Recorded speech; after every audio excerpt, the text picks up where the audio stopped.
আসলে ভাবনাটা যার, তিনি কি ভেবে এত দূর এগিয়েছেন। আর নওপাড়ায় এত এত বড় বড় সংগঠন, আমাদের মতো ক্ষুদ্র একটা সংগঠন নিয়ে তিনি এত বড় একটা প্রজেক্ট বলা যায় তিনি ভেবেছেন, সাহস দেখিয়েছেন।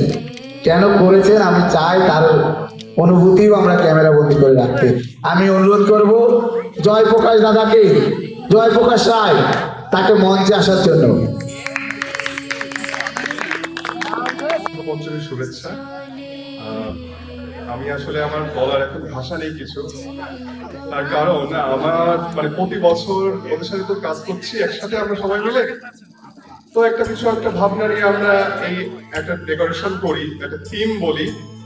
আমি শেষে মঞ্চে উঠে সবাইকে সেটা বোঝাতে হয় আমার, আমি বোঝাই, চেষ্টা করি বোঝানোর। কিন্তু এইবারের সব থেকে বড় সার্থকতা হচ্ছে যে 1 বছর ধরে ভাবা একটা আমাদের ভাবনা, আমরা সবাই মিলে ভাবছি। আমি সেই ভাবনার বীজ হয়তো মানে আমার ওনার, আর ওরা সবাই মিলে সেটা নিয়ে ভাবলো। কিন্তু সব থেকে বড় অ্যাচিভমেন্ট যেটা, থিম বলে আসলে কোনো কিছু নেই। মানে শিল্প এমন একটা জিনিস যা মানুষকে কোনো না কোনো ভাবে সেটা কানেক্ট করে, মানুষকে টানে, মানুষ বুঝতে পারে। তো আপনারা সবাই যেভাবে আমাদের এই ভাবনাটা মানে অবলীলায় এইভাবে আমাদের সাথে যুক্ত হয়ে গেলে, সেটা আমাদের একটা অনেক বড় পাওনা। আর আমরা ভৈরব সঙ্গীত থেকে যেটা চেয়েছি সবসময়, সেটা হচ্ছে যে ভৈরব সঙ্গীত পুজোটা একটু আলাদা হোক। কিন্তু আলাদা আমরা কিভাবে করবো? আমাদের না আছে প্রচুর অর্থ, না আছে আমাদের প্রচুর লোকবল, তাহলে কিভাবে আসলে মানে একটু অন্যরকম করা কিভাবে করতে পারি? তো সেখানে যেটা ভাবনা আমার মাথায় প্রথম আসলো, এবং ওরা সবাই আমার সাথে একদম একমত হয়ে আমরা কাজ করলাম, সেটা হচ্ছে যে আমরা সবাইকে এক করতে চাই। এই ভৈরব সঙ্গের মাধ্যমে আমরা সবাইকে, এবার সবাইকে এক করবো কিভাবে? তখন যার পূজা, মায়ের পূজা, তো আসলে সরস্বতী পুজো তো আমরা করছি, মা সরস্বতী হিসাবে আমরা পুজো করছি তাকে। কিন্তু ঘরের মার দিকে তো আমরা আসলে কজন তাকাই?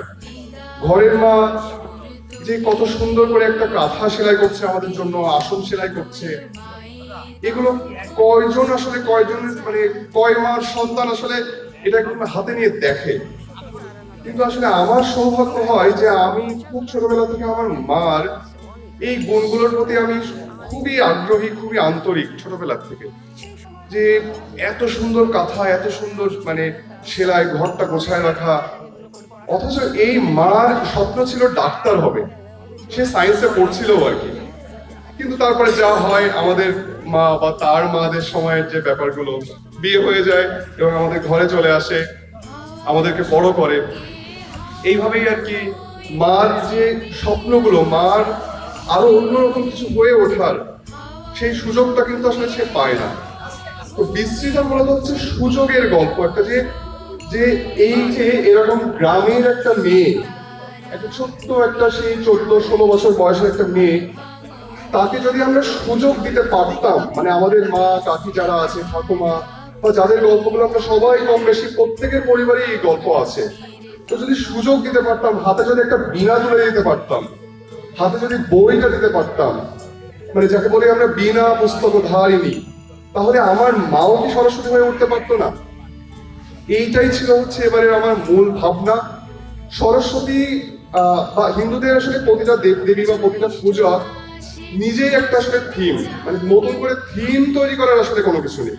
তো আমরা ভৈরব সঙ্গীত থেকে যেটা চেষ্টা করি, আমি ওদের সাথে থেকে সর্বোচ্চভাবে যেটা চেষ্টা করি, যে এই যে দুর্গা কালী বা যে যে দেব দেবীগুলো আছে, দেবতা আমাদের আছে, তো তাদেরকে যদি মূল যে ভাবনাটা, দুর্গার একটা ভাবনা আছে, কালীর একটা ভাবনা আছে, সেই ভাবনাটা যদি আমরা নিজেদের জীবনে যদি সেটাকে কোনোভাবে কানেক্ট করতে পারি। কেন দুর্গার 10 হাত? আমার খুব মনে পড়ে ছোটবেলায় আর কি আমাকে স্কুলে প্রশ্ন করা হয়েছিল, আমার স্কুলেরই এক টিচার, যে দেবী দুর্গার 10 হাত কেন বলো তো? আমি সত্যি সেদিন আমি উত্তর দিতে পারিনি। এবং আমার মনে হয় না, আমি জানি না যে আমাদের যারা ছোট যারা আছে তারা কয়জনের সাথে উত্তর দিতে পারবে দেবী দুর্গা 10 হাত কেন।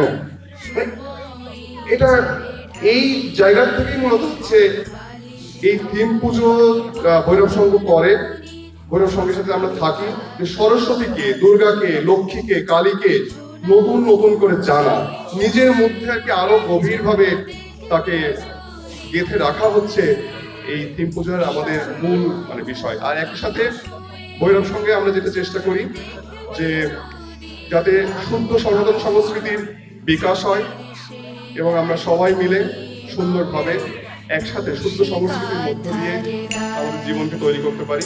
এটাই আমাদের মূল স্মৃতির সেলাই বুনি মাই মুক্তিকাতার গায় স্মৃতির সেলাই